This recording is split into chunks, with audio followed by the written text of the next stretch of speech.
Okay, students, we shall continue liberalization, privatization, and globalization. Now, let us see the meaning and the forms of privatization. இந்த பகுதியில் ஒரு சில கேள்விகள், எளிமையான கேள்விகளை நீங்கள் முன்கூட்டியே எதிர்பார்த்து கொள்ளலாம். What are the forms of privatization? Explain the forms of privatization. What is privatization? What are the advantages of privatization? What are the disadvantages of privatization? What are the impacts of privatization? இதை பற்றி தான் இந்த அமர்வில் நம்ம பார்க்க இருக்கிறோம். Privatisation, தனியார் மயமாக்கல். எல்பிஜியில் P, privatisation. Privatisation is the process of transferring ownership of a business enterprises, agency or public service from government to the private sector. அரசு துறையில் இருக்கக்கூடிய அந்த உரிமையை அரசு துறை செய்து வரக்கூடிய, அரசு நிறுவனங்கள் செய்து வரக்கூடிய தொழிலை சில நன்மைகளை கருதி தனியார் துறைக்கு மாற்றி விடுவதற்கு பேர் தனியார் மயமாக்கல். Privatization is the process of transferring ownership of a business enterprise, agency or public service from the government to the private sector. Simply speaking, ரொம்ப சாதாரணமாக சொல்ல போனோம்னா, simply speaking, privatization means permitting the private sector to set up industries which were previously reserved for public sector. எது அரசு செய்யக்கூடிய தொழில்கள்னு நம்ம உருவாக்கி வச்சுருக்கிறோமோ அந்த அரசு தொழில்களை கூட தனியார் செய்வதற்கு அனுமதி வழங்குவது தான் ப்ரைவேட்டிசேஷன்.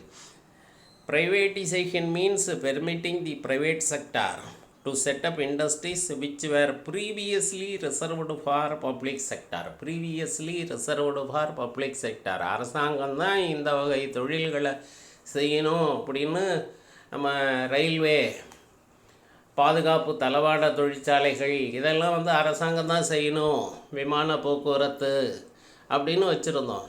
இந்த தொழில்களை செய்வதற்கு விமான போக்குவரத்து, ரயில் போக்குவரத்து, இந்த பாதுகாப்பு தளவாட தொழில்களை, இப்போ தொழிற்சாலை இவைகளை தொடங்குவதற்கு தனியாருக்கு அனுமதி கொடுக்குறாங்க.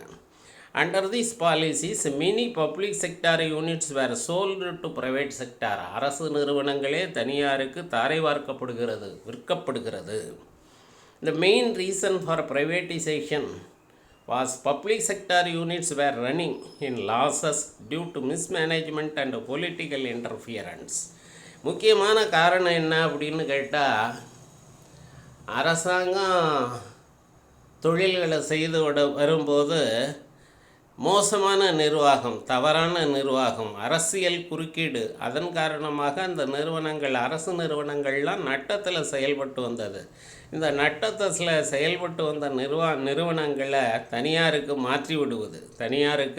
மாற்றி விடுவது தான் privatisation. The main reason for privatisation was that public sector units were running in losses due to the mismanagement and political interference. The managers could not work independently and the production capacity remained underutilized. Production capacity உற்பத்தி திறன் குறைவாக இருந்தது. என்ன காரணம்னா, அவங்க சுதந்திரமாக, மேலாண்மையில் இருக்கிறவங்க சுதந்திரமாக எந்த விதமான செயல்பாடுகளையும் மேற்கொள்ள முடியல. அரசியல் குறுக்கீடு காரணமாக, தவறான நிர்வாகம் காரணமாக அரசு துறைகள் நட்டத்தில் செயல்பட்டதுனால அந்த நிறுவனங்களை தனியாருக்கு விற்க முற்படுறாங்க. To increase the competition and efficiency of privatisation of public sector units was innovatable. இந்த மாதிரி தனியார் மயமாக்கல்ங்கிறது இன்றைக்கி காலத்தினுடைய கட்டாயமாக இருக்கிறது.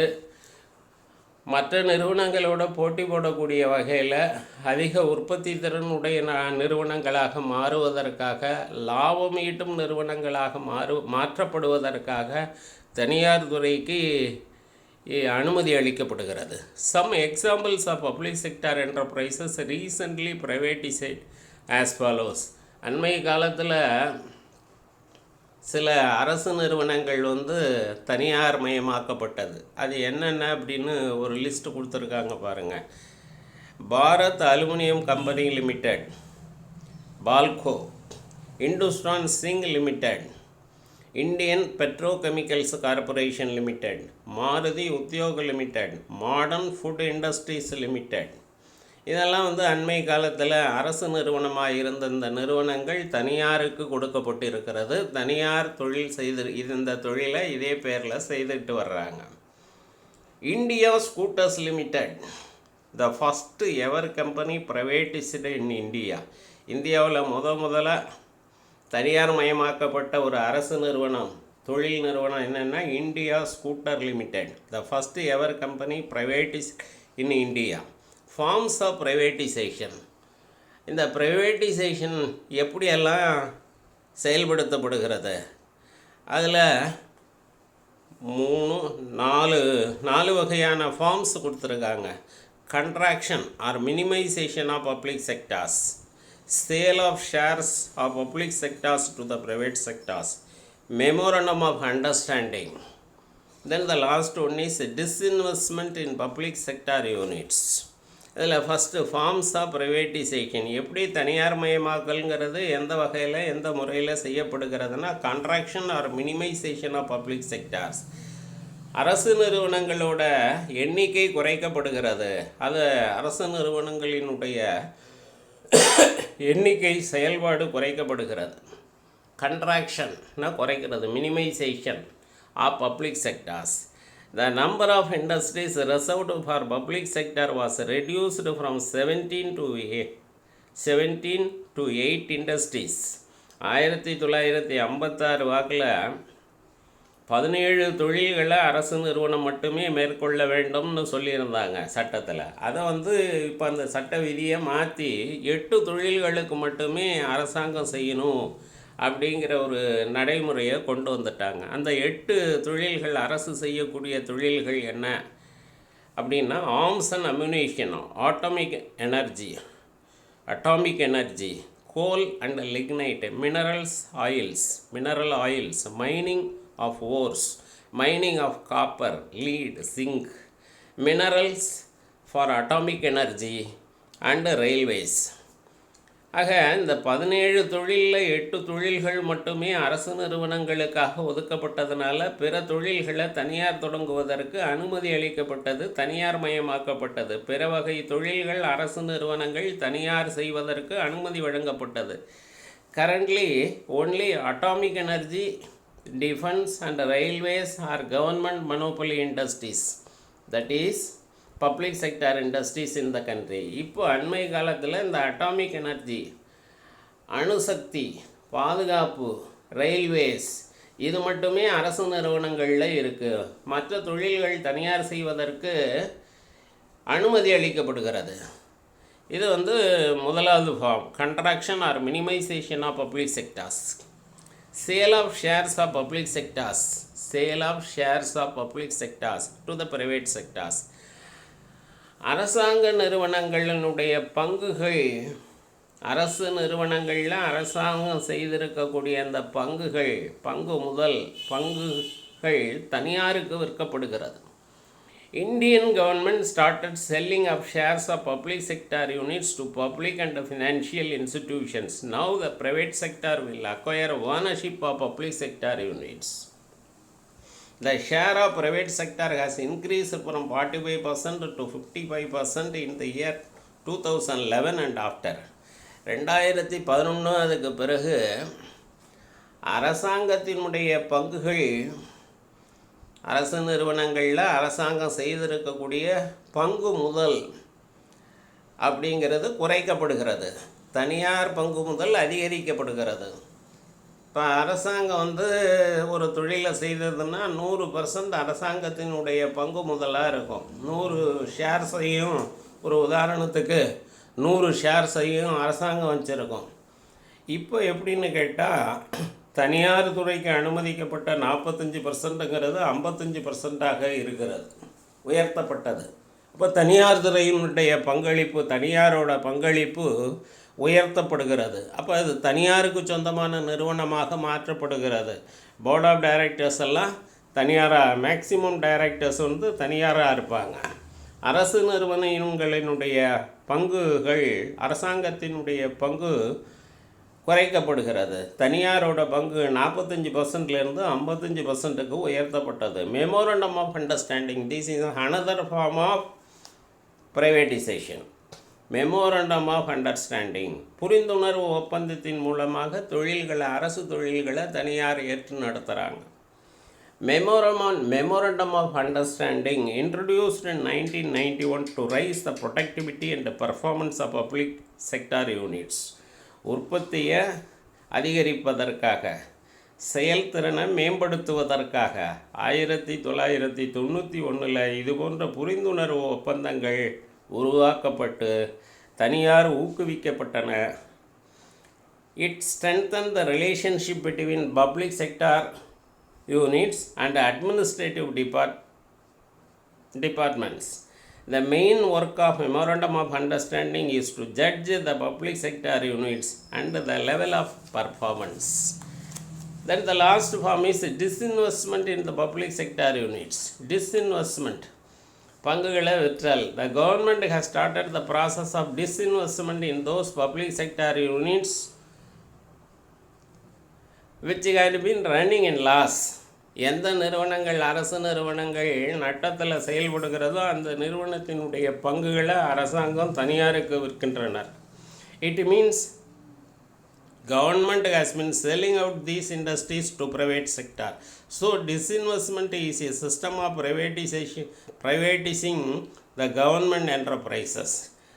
நட்டத்தில் செயல்படக்கூடிய நிறுவனங்களை அரசாங்கம் தனியாருக்கு விற்று விடுகிறது. Now let us see the advantages of privatization.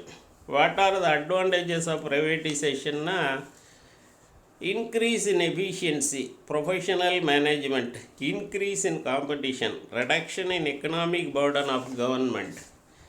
இந்த ஒரு 4 அட்வான்டேஜஸ் சொல்லலாம். இன்க்ரீஸ் இன் எஃபிஷியன்சி, செயல்திறன் அதிகரிக்கிறது, நிர்வாகம் சிறப்பாகிறது. Privatization is the association with improved efficiency due to profit incentive. Private companies will ensure they improve their operational efficiency in order to reduce their cost and improve in profits. செலவுகளை குறைச்சி அந்த நிறுவனம் லாபத்தை அதிகரிக்கிறது privatisation மூலமாக. Professional management, இதை ஒரு தொழிலாக மேலாண்மையை செய்கிறாங்க, நிர்வாகத்தை செய்கிறாங்க, உற்பத்தி பெருகும், லாபம் அதிகரிக்கும். Government owned enterprises make poor economic management compared to private owned enterprises. This is because of fear of negative publicity. Private ownership makes bold management decisions due to their strong foundation at the international level. இந்த தனியார் என்ன செய்கிறாங்கன்னா அதிரடியாக சில திட்டங்களை செயல்படுத்துகிறாங்க, விரைவான முடிவுகளை எடுக்கிறாங்க. அந்த விரைவான முடிவுகள் மூலமாக, போல்டு டெசிஷன், மேனேஜ்மெண்ட் டெசிஷன்ஸ் மூலமாக அந்த நிறுவனத்தை சிறப்பாக செயல்படுத்துவதற்கு முன் வர்றாங்க. இன்க்ரீஸ் இன் காம்படிஷன், போட்டியை அதிகப்படுத்துகிறாங்க, போட்டி என்பது ஏற்படுத்தப்படுகிறது. Privatization of state-owned monopolies occurs alongside deregulation, that is, policies to allow more firms to enter into industry and increase the competitiveness of the product. It is the increase in competition that can be greater spur to managements in efficiency. நிறைய தனியார் அனுமதிக்கிறதுனால தனியார் துறைகளுக்கு இடையில் போட்டி நிலவும். அவங்க அந்த நிறுவனத்தை சிறப்பாக நடத்துவாங்க, நல்ல தரமான பொருள்கள் தயாரிக்கப்படும், சர்வீசஸ் நல்லா இருக்கும். Reduction in economic burden of the government, அரசாங்கத்தினுடைய சுமை குறைகிறது. Reduction in economic burden of government, since the ownership, control, management of many public sector units are transferred to private, the burden and the responsibility of government has comparatively reduced. அரசாங்க நிறுவனங்களை, பொதுத்துறை நிறுவனங்களை செயல்படுத்த வேண்டிய பொறுப்பு தனியார்கிட்ட கொடுக்கப்படுகிறது. அவங்க என்ன செய்கிறாங்கன்னா இதை சிறப்பாக நடத்துகிறாங்க. Since the ownership, control, management of many public sector units are transferred to private, the burden of responsibility of government has comparatively reduced. Then disadvantages of privatization: lack of welfare. This is the first disadvantage. Political pressure ignores the weaker sections. ஒரு 3 குறைபாடு. lack of welfare, நலத்திட்டங்கள் புறக்கணிக்கப்படுகிறது, நலம் பேணப்படுவது கிடையாது. Majority of the private companies whose main motive is profit making do not indulge in public interest or welfare services like free education to poor, free medical treatment. இதெல்லாம் அவங்க தர்றது கிடையாது. இந்த தனியார் துறைங்கிறவங்க இருக்காங்கள, அவங்க லாபத்தை மட்டும்தான் கருத்தில் கொள்ளுவாங்க. Their main aim is profit making and do not indulge in public interest. பொதுமக்களுக்கு எது நலன் தரும் அப்படிங்கிறத அவங்க பார்க்குறது கிடையாது. ஏழை மக்களுக்கு இலவச கல்வி, இலவச மருத்துவ சேவை இதையெல்லாம் அவங்க தருவது கிடையாது, புறக்கணிக்கிறாங்க. பொலிட்டிக்கல் ப்ரெஷர், அரசியல் குறுக்கீடு. when the private companies fails to deliver, the public has no powers to intervene and the government does not always have time or expertise to force them to keep their promises. தனியார் துறைக்கு அனுமதி அளிக்கப்பட்ட பிறகு அந்த தனியார் துறையினுடைய செயல்பாட்டில் குறைகள் இருக்கும் பட்சத்தில் அவங்க சொன்ன அந்த உறுதிமொழியெல்லாம் செயல்படுத்தாத பட்சத்தில் தனியார் துறையினால் பாதிப்புகள் வரும்போது அரசாங்கம் அதை கேட்பது கிடையாது. அரசாங்கம் அதில் நிபுணத்துவம் இல்லாதனால அதை கேட்பது கிடையாது. ஆகவே அது ஒரு பெரிய குறைபாடாக இருக்குது. இக்னோர்ஸ் த வீக்கர் செக்ஷன்ஸ், ஏழை மக்கள் புறக்கணிக்கப்படுகிறார்கள். Privatisation often goes hand in hand with encouraging the richer people to pay more and opt for best quality service. This leads to division, making it harder to provide excellent public services for weaker sections. பணக்காரர்களுக்கு வாய்ப்பாக இருக்குது, அவங்களுக்கு நல்ல தரமான பொருள்கள் கிடைக்கிது, தரமான சேவைகள் கிடைக்கிறது. ஆனால் அதே நேரத்தில் மற்றவர்கள் புறக்கணிக்கப்படுகிறார்கள், மற்றவர்களோட நலன்கள் பாதுகாக்கப்படுவதில்லைங்கிறது ஒரு பெரிய குறைபாடாக இருக்குது. Now let us see the impacts of privatization. Privatization has a positive impact on the financial growth by decreasing the deficits and debts. Deficit and debts are decreased. அதாவது அந்த தொழிலில் ஏற்பட்ட பற்றாக்குறையும் கடன்களும் அகற்றப்படுகிறது. பற்றாக்குறைங்கிறதுக்கு பதிலாக சர்ப்ளஸ் கிடைக்கிறது, லாபத்தில் செயல்படுகிறது. டெட்ஸ், கடன்கள்லாம் தீர்க்கப்படுகிறது. ஸோ ஃபஸ்ட்டு இம்பேக்ட் என்னென்னா, privatisation has a positive impact on the financial growth by decreasing the deficit and debts. Then the second impact increases the efficiency of government undertaking. அரசாங்கத்தினுடைய திறன் அதிகரிக்கப்படுகிறது. Provide better goods and services to the consumers. தரமான பொருள்களும் தரமான சேவைகளும் நுகர்வோருக்கு கிடைக்கிது. Making way for foreign direct investment. அந்நிய நாட்டு நேரடி மூலதனம் இங்கு வந்து சேருகிறது. அப்போ நேரடி மூலதனம் கிடைக்கிறதுனால அதை வச்சுக்கிட்டு நிறைய தொழில்களை நல்ல முறையில் தொடங்கி நிர்வாகம் செய்து பொருள்களை விற்று லாபம் சம்பாதிக்க முடியும். Okay students, thank you.